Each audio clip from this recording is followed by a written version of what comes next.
Nyemelea mabishops. Alikuwa amewaita huko State House. Awadanganye tena, ati tena nao wakuje wadanganye wananchi. Nataka kuambia mabishops, tafadhali. Saa hii bila wananchi wamelia.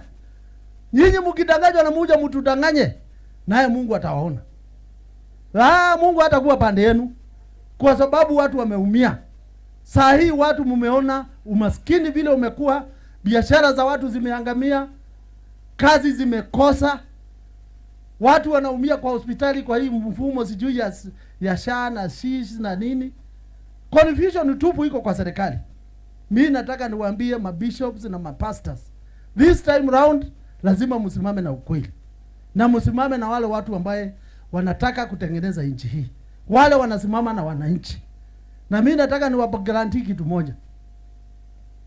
Katika mlima hakuna confusion hata moja. Kutoka mheshimiwa wetu, former president wetu Uhuru Muigai wa Kenyatta ameshabariki tufanye kazi na mheshimiwa Kalonzo na mheshimiwa Rigathi Gachagua. Mwenyewe amesema. Mimi nimekuwa hapo akisema, sio kuambiwa. Mnasikia? Hii drama zingine mnaona kando, hizo ni drama. Lakini mlima iko moja. Hakuna mtu hata moja iko nje ya hii muungano yote. Sisi wote tuko kitu moja.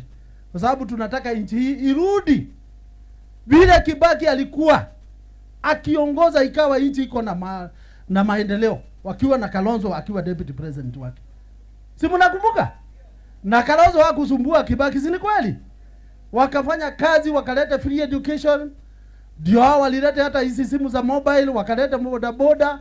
Maisha ikawa rahisi na ikawa na mwelekeo. Tunataka ile serikali inakuja. Tafadhali mjue mheshimiwa Rigathi, wewe ingia ndani mkiwa na Kalonzo, mlirudisha vile Kibaki alikuwa amefanya. Hii nchi rudi, watu wote wawe wakijidai kuwa wa Kenya. Lakini saa hii kila mtu analia. Hakuna bali unakuta mtu anasherekea. Watu hata kukula ni shida, wengine kupata pesa ni shida. Saa hii tunajua shule zinafunguliwa. Kuna wazazi wengi sana saa hii hawajui vile watarudisha watoto shule. Ama ninasema uongo? Kwa hivyo lazima nchi hii irudi pahali ilikuwa, na ndio unaona sisi ni mmoja wale walidanganywa. Sisi kama kuna watu ambaye Ruto anajua kudanganya, mmoja anaitwa baba yao.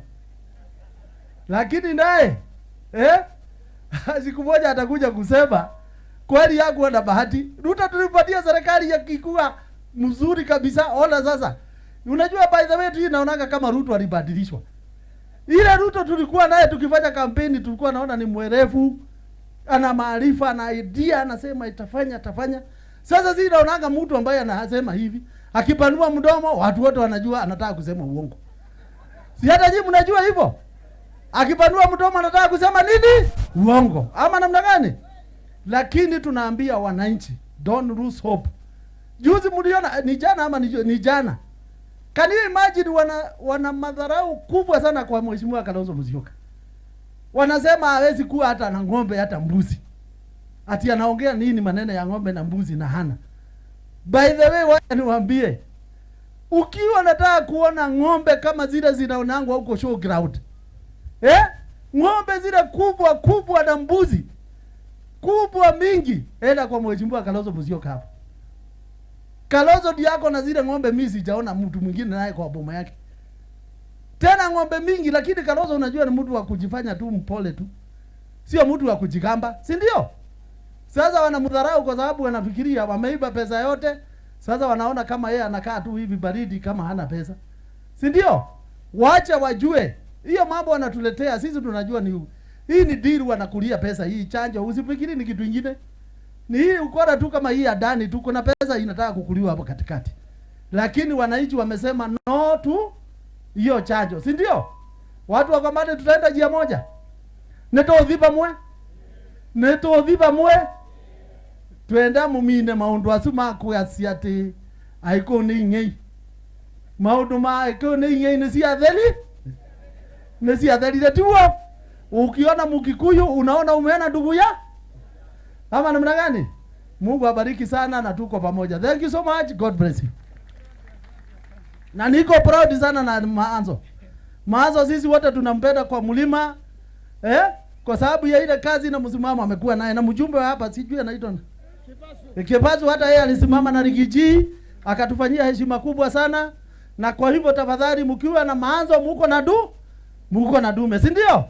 Hiyo mtuze yake ya Mungu hiyo, vile Kalungu amesema alikuwa anataka kutumiwa kugonganisha jamii ya Wakamba na ya Wakikuyu, lakini sisi Wakikuyu ni werevu, mnasikia? Haiko utia tu manu. Huwezi kuja tu ati hongo hapo, kuja tu hapo ati ufikiri Wakikuyu atakazirika. Niliona juzi wanasema ati barabara zile zilikuwa nataka kujengwa kwa mlima, ati ndio mtuzi anapewa, ati wakifikiria Wakikuyu watakazirika. Sisi ya Wakikuyu tuna akili mzuri na tunajua mtuzi wewe sasa ulipewa ndio uharibu uhusiano wa Wakikuyu na Wakamba, lakini utatoka ng'o. Hakuna Mkikuyu atakazirika juu ya hiyo. Asante. Asante, niletewe mic nyingine. Unajua sasa tumefika level